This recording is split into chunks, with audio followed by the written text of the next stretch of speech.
Nous allons voir dans cette vidéo comment réaliser un titrage conductimétrique. Donc il va s'agir dans cet exemple de déterminer la concentration inconnue Ca d'une solution d'acide chlorhydrique à l'aide d'une solution de soude de concentration Cb connue. Donc on commence toujours au cours d'un titrage conductimétrique par étalonner le conductimètre. On utilise pour cela des solutions étalons dont on connaît la conductivité en fonction de la température. On détermine donc la température des solutions et on lit la conductivité de la solution étalon à cette température. On va ensuite immerger le conductimètre dans la solution étalon, puis le régler afin d'afficher la conductivité théorique de cette solution.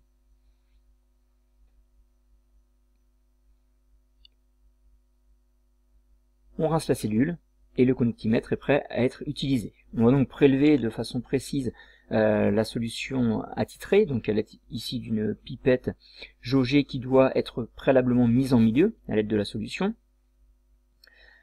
On va ensuite ajouter un volume d'eau assez conséquent. L'idée, ça va être de limiter les effets de dilution. Ça ne modifiera pas le résultat du titrage, car à l'équivalence, on a une relation entre les quantités de matière, et pas entre les concentrations. Donc on ajoute de l'eau dans les titrages conductimétriques, d'une part pour pouvoir immerger complètement l'électrode, et surtout on rajoute pas mal d'eau pour pouvoir limiter les effets de la dilution. On prépare la burette avec le réactif titrant, donc on met bien évidemment en milieu avant de la remplir cette burette. On fait attention à la bulle d'air en bas et au zéro en haut, et on peut mettre en place le dispositif de titrage.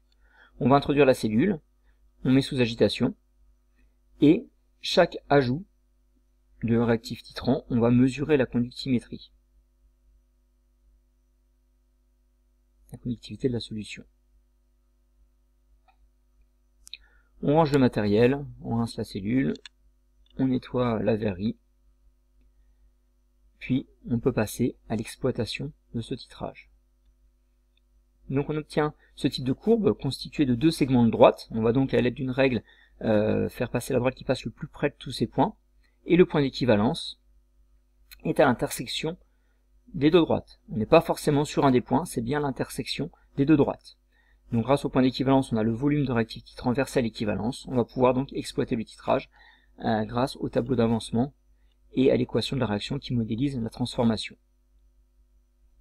Donc notamment dans notre exemple, la quantité de matière du oxonium à l'équivalence sera égale à la quantité de matière du hydroxyde versé à l'équivalence, et donc on a la relation la concentration d'acide qui est égale à la concentration de la base fois le volume de base versé à l'équivalence sur le volume d'acide.